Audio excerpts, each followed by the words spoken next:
مشورہ شہد کی مکھی کے جھٹے سے گویا کہ شہد نکالنا۔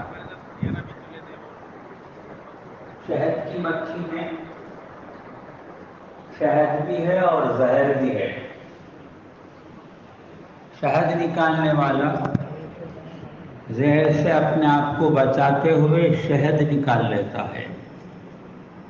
فرمایا مشورے میں رائے ملانا پڑتا ہے، سب کی رائے ملا کر جتنی رائے آتی ہے اتنا رائے میں نکھار آتا ہے، ہر پہلو کھل کر سامنے آتا ہے۔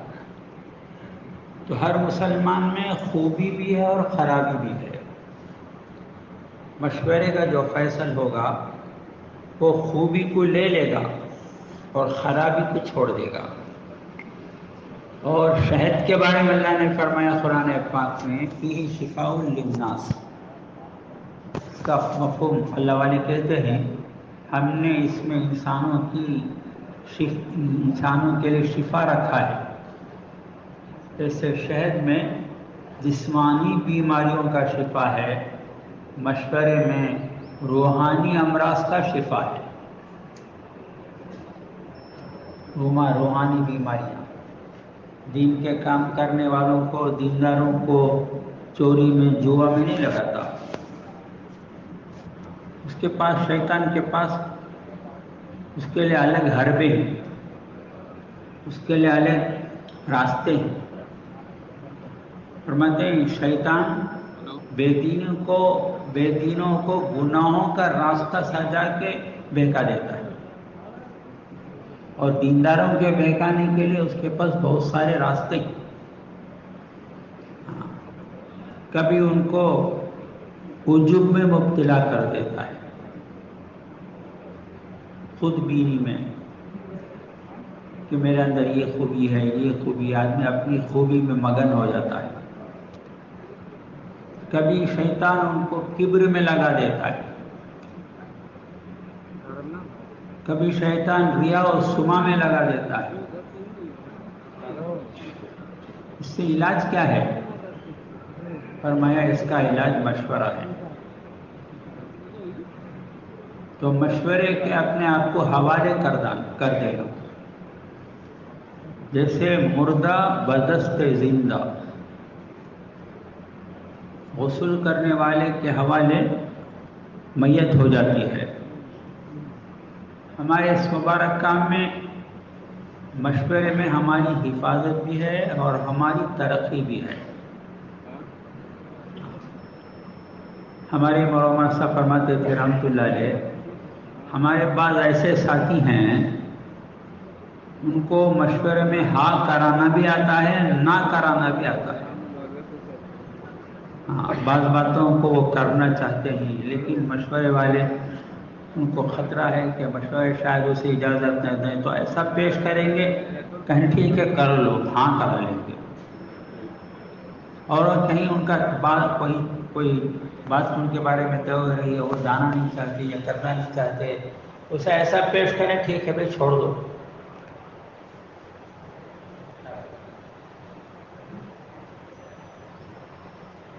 ہمارے بڑوں نے ہمیں بڑی رہبری کی ہے، قدم قدم پر ہم اپنے بڑوں کے رہبر ہوں، ان کی رہبری کی ضرورت ہے ہم کو۔ یہ جتنی باتیں اکابرین کی ہیں ان میں ہماری رہبری ہے، کام کرنے والوں کی رہبری ہے۔ ہمارے آج سب سے بڑا مسئلہ کام کا بھی ہے اور کام کرنے والوں کا بھی ہے۔ نئیوں کو بھی سنبھالنا ہے اور پرانوں کو اپنے آپ کو سنبھالنا پڑتا ہے۔ ہر پرانا اپنے آپ کو سنبھالے تو مسئلہ آسان ہے۔ ایک ملک کو جماعت جا رہی تھی، حضرت جی مولانا انعام اللہ حسن صاحب نے فرمایا بھائی سب تو پرانے جا رہے ہیں، ہر آدمی اپنے آپ کو سنبھال لے تو بات آسان ہے۔ جتنا آدمی پرانا ہوتا جاتا ہے، اللہ والوں نے بتلایا عمومی کام میں اگر وہ لگا ہوا نہیں ہے وہ خطرے سے خالی نہیں ہے۔ ہمارے ہاں عمومیت اصل ہے، جتنے خصوصی کام ہیں وہ عمومیت کی تقویت کے لیے ہوتے ہیں، جتنے بھی جوڑ ہوں جو بھی ہوں عمومی کام کی تقویت کے لیے ہے، عمومی کام میں ہماری حفاظت ہے۔ مولانا سعید خان صاحب رحمۃ اللہ فرماتے تھے 3 کام جو بھی کر لے اللہ اسے دعوت کی حقیقت عطا فرمائے گا۔ پہلی بات فرمایا عمومی تعلیم میں بیٹھنا، عمومی تعلیم میں بیٹھنا۔ دوسرا عمومی بیان چاہے نئے سے نئے ساتھی کا ہے، اس میں شروع تا آخر بیٹھنا۔ بعض بیان کرنے والوں کو نئے ساتھیوں کے بیان میں بیٹھنا ایک مجاہدہ ہو جاتا ہے، مجاہدہ ہے، ہمارے کام میں تو مجاہدہ ہے ہی۔ اور تیسرا عمومی گشتوں میں متکلم بن کر چلنا۔ شروع میں آدمی جب کام میں لگتا ہے عمومی گشتوں کی اہمیت ہوتی ہے، ضروری سمجھتا ہے شریک ہونا، چلتے چلتے شیطان پٹی پڑاتا ہے، اب تو کرنے والا نہیں کرانے والا ہے۔ ہاں، عمومی گشتوں میں چلتے ہوئے قرآن کو بعض مرتبہ سب کے نہیں کہتے الا ماشاء اللہ، تو بعض مرتبہ بڑا مجاہدہ ہوتا ہے عمومی گشت میں چلنا، اس سے کوئی نہ کوئی کام تلاش کر لیتے ہیں، فلاں تشکیل ہے، فلاں کام ہے، فلاں ہے۔ عمومی گشتوں میں چلنے میں بہت سی خوبیاں اندر آتی ہیں۔ ام الامراض ایک کتاب ہے، حضرت شیخ رحمۃ اللہ نے لکھا ہے، کبر کو ام الامراض، بڑائی کو ام الامراض کا نام دیا ہے۔ تو بڑائی کے کیا نقصانات ہیں، کبر کے کیا نقصانات ہیں، پھر اس کا علاج بتایا ہے۔ علاج کیا ہے بڑائی کا علاج؟ فرمایا عمومی گشتوں میں چلنے سے یہ مرض دور ہو سکتا ہے۔ تو عمومی کام ہمارے لیے بہت ضروری ہے۔ یوسف پالن پوری رحمۃ اللہ ہمارے بڑے بزرگوں میں سے ہی بہت عجیب آدمی تھے۔ انہوں نے ایک مرتبہ حضرت جی مولانا انعام صاحب رحمۃ اللہ پوچھا، حضرت کام کرنے والوں میں رذالت کب پیدا ہو جاتے ہیں؟ فرمایا جب وہ عمومی کاموں میں نہیں چلیں گے تو ان کے اندر رذائل پیدا ہو جائیں گے۔ ہمارے یہاں کچھ خصوصی کام ہیں، مشورہ کرنا، خصوصی ملاقات میں جانا، بیان کرنا، یہ سب خصوصی کام ہیں۔ تو فرمایا خصوصی کام میں عمومی کام کے ساتھ چلنے میں ہماری حفاظت ہے۔ خصوصی ملاقات کی مثال حضرت مولانا یوسف صاحب دیا کرتے تھے۔ ایک آدمی شہد نکالنے کے لیے جاتا ہے تو پوری حفاظت کرتے ہوئے جاتا ہے، کمبل اوڑھ کر، ہاتھ میں آگ لے کر چلتا ہے کہ شہد کی مکھی کے ڈنک سے بچانے کے لیے بچاؤ کر کے جاتا ہے۔ اس کے باوجود ایک آدھ مکھی ڈنک مار دیتی ہے۔ اسی طرح سے خصوصی ملاقات میں جانے میں ہمارے اندر کچھ خرابیاں آنے کا امکان ہے، خطرہ ہے۔ اس کے لیے عمومی گشتوں میں چلانا اپنے آپ کو، عمومی کام میں چلانا اپنے آپ کو۔ ہمارے جیسے مولانا نے فرمایا صبح بھی اللہ ہمارے بڑوں کی عمر میں برکت عطا فرماوے، ان سے خوب استفادہ کی توفیق عطا فرماوے۔ استقامت ہمارے یہاں بہت ضروری ہے، استقامت بھی ضروری ہے، ترقی بھی ضروری ہے۔ استقامت کے ساتھ ترقی ہونی چاہیے۔ ماشاءاللہ 20 سال سے 3 دن ہی لگا ہے، ٹھیک ہے، اچھی بات ہے۔ 20 سال سے 2.5 گھنٹے سے آگے بڑھتے ہی نہیں۔ اسی لیے میاں جی فرماتے ہیں رحمۃ اللہ، اس کام میں 3 قسم کے لوگ ہیں۔ ایک تعلیمی، ہمیشہ ترقی کرتے رہیں گے، تعلیم۔ دوسرے خانے ہیں، قناعت کرنے والے. الحمدللہ میرا 2 گشت ہو گیا، الحمدللہ میرا 3 دن ہو گیا، 2.5 گھنٹے پورے ہو گئے. قناعت. تو طالب کی ہمیشہ ترقی ہوتی رہے گی، قناعت کی ترقی نہیں ہوگی. ہاں. اور ایک ہے ناقد، تنقید کرنے والا. یعنی فرماتے تھے یہ تو ہر حال میں خطرے میں ہے. تنقید کرنا یہ محرومی کا ذریعہ بن جاتا ہے. اس کے لیے ہمیں طالب بن کر چلنا ہے. اور چلتے ہوئے ہمارے اکابر فرماتے ہیں جتنا بھی ہو جائے شکر ادا کرو، جتنا بھی ہو جائے شکر ادا کرو. منشی اللہ دادا رحمۃ اللہ علیہ سے کسی نے پوچھا، منشی جی زندگی لگانے کا آپ کو جو اللہ نے موقع دیا، کیا خاص عمل آپ کے پاس؟ میاں جی منشی جی ہم فرمانے لگے بھائی میں آگرہ میں منشی کا کام کرتا تھا. اس زمانے میں کبھی کبھی جماعت آ جاتی تھی.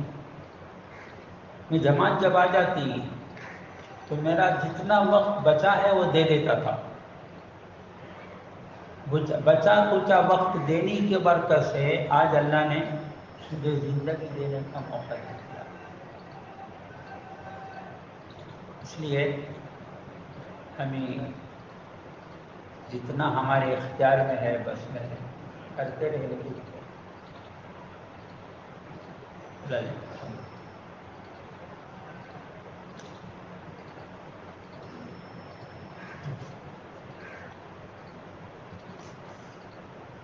موت تک اس مبارک کام میں چلنے کے لیے کیا کرنا پڑے گا؟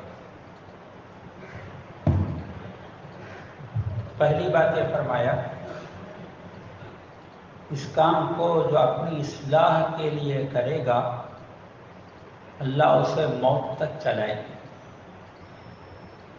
مولانا سعید خان صاحب فرماتے تھے یہ کام بہت آسان ہے ان لوگوں کے لیے جو اپنی اصلاح چاہتے ہیں، بہت دشوار ہے ان لوگوں کے لیے جو دوسروں کی اصلاح چاہتے ہیں. یہ کام بہت آسان ہے ان لوگوں کے لیے جو اپنی آخرت بنانا چاہتے ہیں. بہت آسان ہے ان لوگ جو اپنی آخرت بنانا چاہتے ہیں. تو اپنی ذات کو سامنے رکھ کر چلنے والا موت تک چلے گا. ہمارے سلیمان جان جی رحمۃ اللہ نے ایک مرتبہ فرمایا لومڑی سے، شکاری کتے سے کسی نے پوچھا یہ لومڑی تیرے ہاتھ کیوں نہیں لگتی؟ حالانکہ شکاری کتا بہت تیز بھاگنے والا جانور، وہ لومڑی کو پکڑ نہیں سکا. پوچھا تو یہ لومڑی تیرے قبضے میں آتی کیوں نہیں؟ شکاری کتے نے کہا لومڑی اپنی جان بچانے کے لیے بھاگتی ہے اور میں مالک کے لیے بھاگتا ہوں. میں مالک کے لیے بھاگتا ہوں تو میرے دوڑ میں وہ تیزی نہیں، میرے اڑان میں وہ تیزی نہیں. اور چونکہ لومڑی اپنی جان بچانے کے لیے بھاگتی اس کے لیے اس کے دوڑ میں تیزی ہے. تو جو اپنی جان بچا اپنے لیے کام کرے ہر حال میں کرے گا. وہ آخرت کے لیے کام کرنے والا ہر حال میں کرے گا، کسی کی پرواہ نہیں کرے گا. حالات آئیں گے، کام کرنے والوں پر حالات آتے ہیں، اچھے حالات بھی آتے ہیں اور برے حالات بھی آتے ہیں. اور ہر حال امتحان ہے فرمایا اللہ علیہ. امتحان ترقی کے لیے آتا ہے اور ترقی کے بعد انعام ملتا ہے. تو اچھا حال کبھی آدمی کو پھانس دیتا، کاروبار بڑھ گیا، دھندا بڑھ گیا، مصروفیت بڑھ گئی، اب کام میں کمی آ گئی. اچھا حال بھی آئے گا، کبھی برا حال بھی آئے گا. حالات کبھی آدمی کے بگڑ جاتے ہیں تو اس میں تو شیطان بہت ڈراتا ہے، مایوس کر دیتا ہے. فرمایا شیطان دینداروں کو مایوسی کے راستے سے بہکا دیتا ہے. اتنے سالوں سے چل رہا ہے، ملکوں میں چلا، سال کے چلے لگ رہے ہیں، 2.5 گھنٹے لگ رہے ہیں، تقاضوں پہ چل رہے ہو، لیکن تمہارے حالات بنے نہیں حالات. تو کیا کرنا؟ پہلے حالات بنا لو پھر کام کرنا. شیطان رائے دیتا ہے اور بعضوں کو مایوس کر کے کہتا ہے حالات بنے نہیں، چھوڑ دو.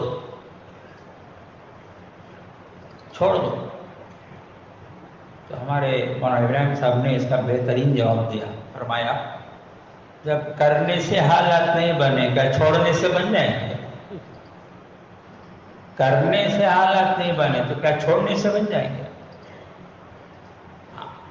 حالات بنانے کے لیے تو نہیں کرنا کام، اللہ کے لیے کرنا، آخرت کے لیے کرنا، اخلاص کے ساتھ کرنا، اس کی برکت سے حالات بنا دیں گے.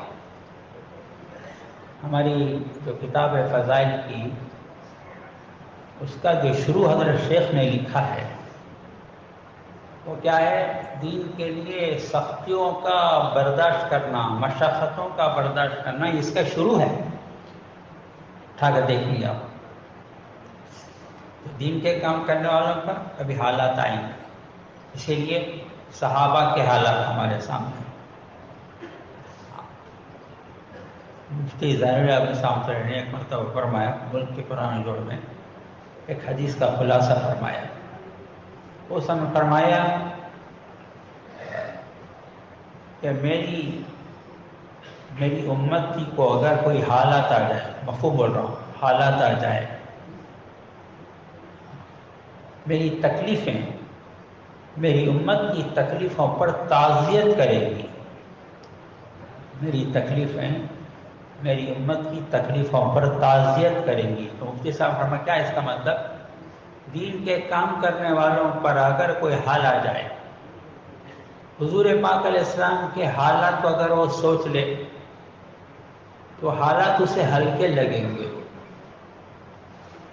ہر قسم کے حالات آئے آپ پر، ہر قسم کے حالات، وہ حالات سامنے رکھیں گے تو ہمارے اوپر کے حالات ہلکے لگیں گے. تو کام میں استقامت کے ساتھ چلتے رہنے میں پوچھا گیا کہ ایک ضروری بات یہ ہے کہ کام میں استقامت سے چلنے کے لیے ہم لا ادری کے جذبے کے ساتھ چلیں. میں نہیں جانتا، حقیقت یہی ہے. سالوں لگا کر بھی اس کام کی صحیح سمجھ اللہ عطا کر دے تو بڑی بات ہے، کام بہت اونچا ہے. تو ہم کو لا ادری کے جذبے کے ساتھ چلنا ہے اور مشورے کے ساتھ چلنا ہے. دین کا کام مشورے سے چلے گا. ہم بھی اپنے آپ کو مشورے کے حوالے کریں گے. اس کی مثال دیتے ہیں جیسا پتنگ ہے، جس کے ہاتھ میں ڈور ہوتا ہے، ڈوری، اس کی وجہ سے وہ پتنگ اوپر اڑتا ہے. ڈوری کھینچنے والا کھینچتا رہتا ہے، وہ اوپر اس کی پرواز ہوتی ہے.